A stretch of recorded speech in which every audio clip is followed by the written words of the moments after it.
Cutting off their migration route might mean they could no longer reproduce, and the species could become extinct. These 4 fish, they represent, about half of all the fish that have been caught this year. So if we can get these fish alive back into the river, that's significant. It's really exciting.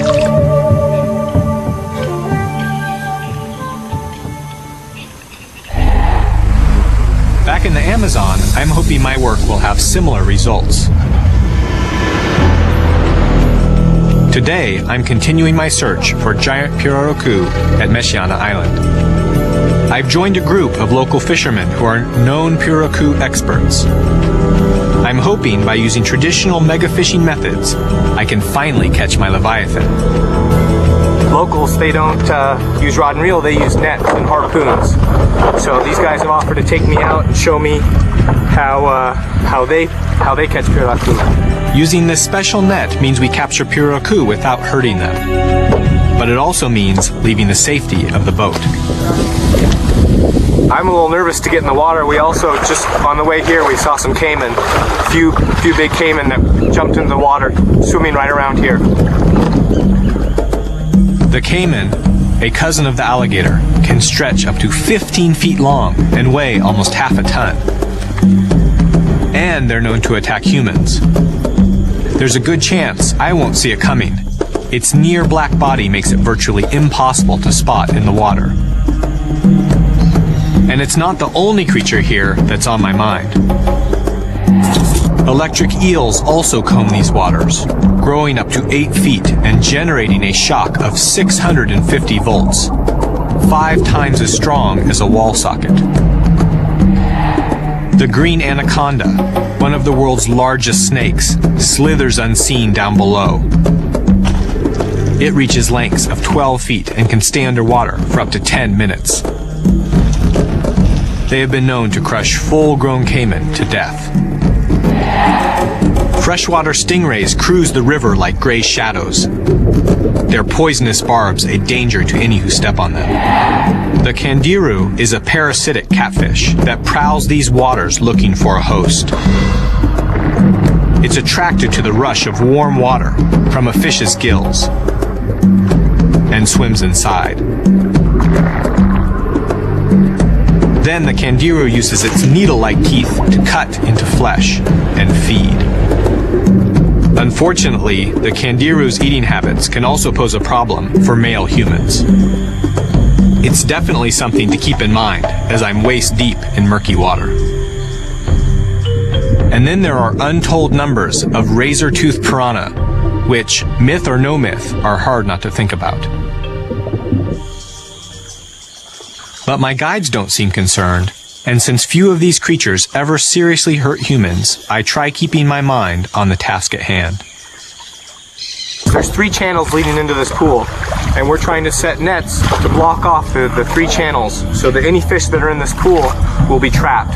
Then we're gonna swim with this net and bring these 3 nets close together and hopefully trap the fish inside. Okay, so they're telling me to put it around my wrist.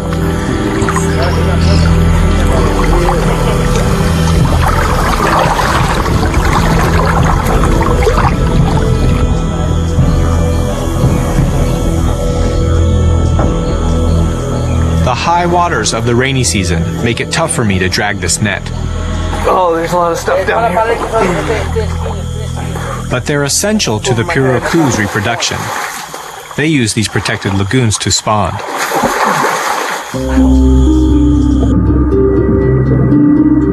Most mature pirarucu mate only once a year. Both sexes work together, using their fins and lower jaw to dig a hole in the bottom about 1.5 feet across. Then, after up to 50,000 eggs have been laid and fertilized, the male guards the nest while the female prowls nearby to ward off predators. The father will remain with its young until they can fend for themselves. Hopefully, I won't run into an angry 400-pound parent.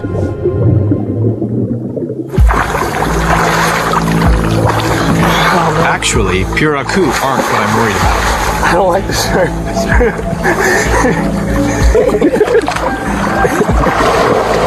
Could be anaconda, piranha, caiman, and hopefully pirarucu.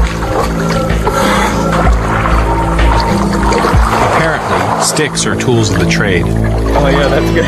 Thank you. Man, cool. Pounding the water hopefully scares the pirarucu into our net, and maybe scares off the other creatures.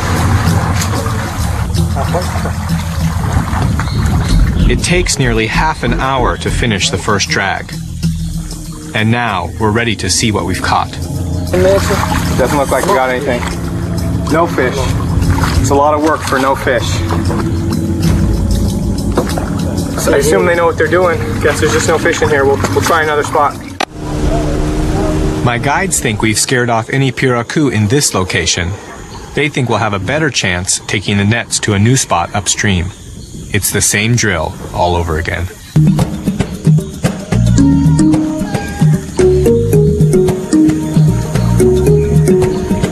Just mud. Just climbing through mud and vines. We're at the end of our net. Nothing. I didn't see any fish. We didn't catch any fish. Didn't see any fish move past us. But we know they're in here. I don't know what we did wrong. Where are these fish?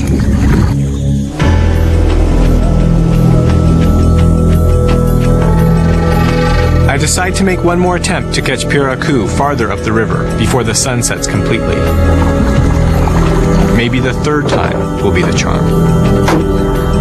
The sun sets in less than an hour. We have to move fast if we hope to catch the 15-foot pirarucu, one of the Amazon's megafish. We're setting these nets out 500 feet apart. We're going to try to scare the fish into the net. This is our last chance. At least this time, I enjoy the relative safety of the boat. We approach the first net, strategically placed to catch any fish that run the wrong way. Once we pass over it, we'll drive the fish toward a second net, further down the channel. With all possible exits blocked off, a giant pirarucu must be waiting for me. I can see the net just ahead. This is the moment of truth. It's there. My pirarucu is squirming in the net. But wait, I'm wrong. It's a tambaqui, another unusual Amazon fish. It's a beautiful fish. It's related to the piranha. But this fish has a very different appetite from its carnivorous cousin. It's a fruit eater, and its teeth are absolutely unique. Teeth almost like a human, hard teeth that it uses to break nuts and eat fruit. The tambaqui's unusual molar teeth can crush seeds bigger than walnuts. And they use their large nose flaps to sniff out nuts as they drop. So we're just going to get a weight and then release this fish. These fish are much less common than they used to be because they're such a popular food fish. 12 pounds. Beautiful fish. So we'll let this guy go.